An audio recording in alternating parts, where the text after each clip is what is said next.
Cricket चाहे जितनी advance हो जाए, लेकिन क्रिस्टोफर हेनरी गेल के दौर में जो क्रिकेट एडवांस थी, मेरा ख़्याल उतनी अब शायद ना हो।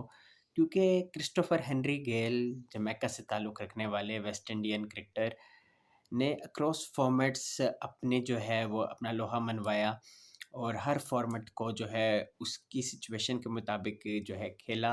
सबसे इम्पोर्टेंट बात जो उनकी वन ऑफ द यूएसपी रही है उनके करियर में, चाहे आप टेस्ट में बात कर लें, आप ओडीआईज़ में बात कर लें, आप टी20 आईज़ या टी20s में बात कर लें, कि उनका जो कंपोज़र, ठीक है?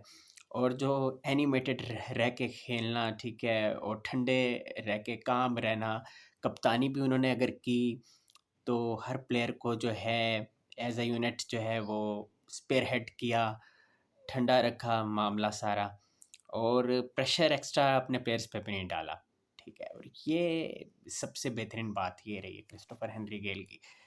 मैं ज़ाहिर-सी बात है हमने टी20 वर्ल्ड कप 2026 भी कल्मिनेट करवा लिया, सही है। वेस्ट इंडीज़ की अगर बात करें उनके पर्सपेक्टिव से, तो जब उन्होंने टी20 वर्ल्ड कप का आगाज़ किया, तो एज़ डार्क हॉर्सेस किया था क्योंकि कोई रिसेंट टाइम्स में कोई इतनी शानदार परफॉर्मेंसेस इन उनके एंड से नहीं आ रही थी।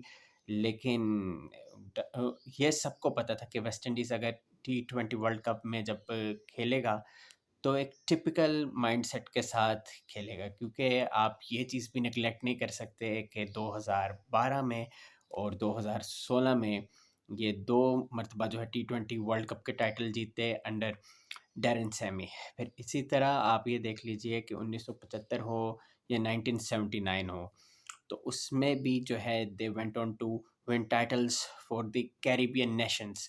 सो इस सबसे बेहतरीन बात देखिए, बड़े-बड़े प्लेयर्स आए, टी20 वर्ल्ड कप में भी अच्छे प्लेयर हैं, हेटमायर आए अब एज़ अ सीज़न्ड कैम्पेनर हो चुके हैं और बड़े प्लेयर्स थे, शे होप जिस तरह से कंपोज़ अंदाज़ से खेलते हैं, चेस हो गए, ठीक है, गुदाकेश मोती अपनी बॉलिंग से, अकील हुसैन अपनी बॉलिंग से, जेसन होल्डर का बहुत बड़ा रोल है इस टीम में as West Indian stalwart both with the bat and the ball.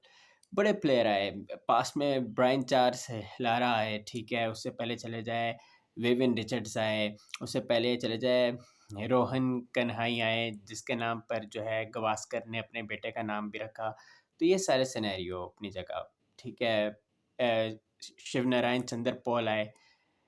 अब बात ये है लेकिन क्रिस्टोफर हेनरी गेल का जो रोल है ना जी, वो अपना ही रहा है और बस यकदम जो है ना, उदास सा हो रहा था क्रिकेट को लेके, तो क्रिस गेल की एक इनिंग्स देखी।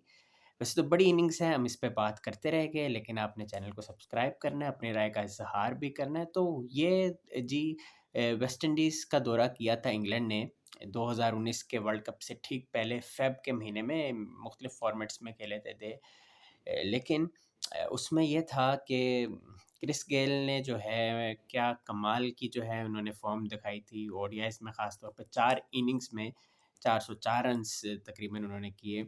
और चौथे मैच की बात है, ये 5 मैचों की सीरीज़ थी, बाय द वे 2-2 से जो है वो स्केयर हो गई थी। क्रिस गेल ने क्या किया, चौथे मैच में इंग्लैंड ने जो है वर्ल्ड रिकॉर्ड क्रिएट किया, 418 रन्स करके सिक्सेस की भरमार लगाई।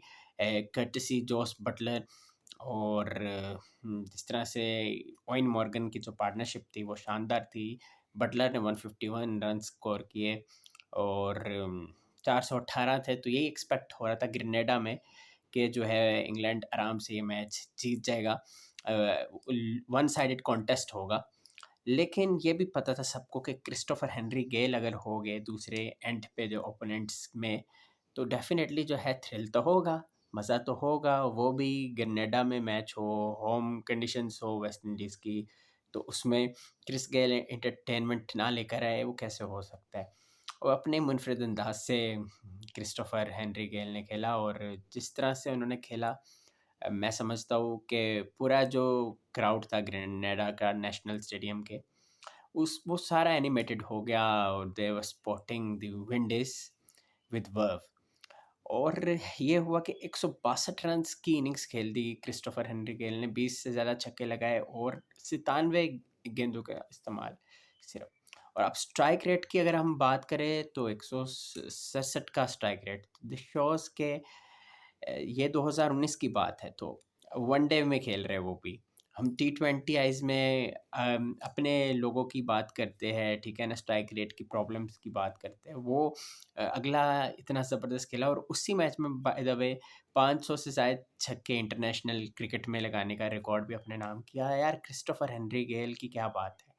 मतलब वो मैच वेस्ट इंडीज़ हार तो गया 29 रन से, लेकिन आप देखें 389 रन से वेस्ट इंडीज़ का वो हाईएस्ट स्कोर था ओडीआईज़ में इन वेस्ट इंडीज़। तो कमाल की बात थी। और उस वक़्त क्रिस्टोफर हेनरी गेल की 39 इयर्स एज थी और अब ही इज़ 46। लेकिन वो ऐसे बंदे थे विद द बॉल भी क्रूशियल विकेट्स लेते थे और सबसे इम्पोर्टेंट बात ये थी कि वाइब्रेंट माहौल रखना। तो मैंने कहा दिल किया क्रिस्टोफर हेनरी गेल के हवाले से बात करने का।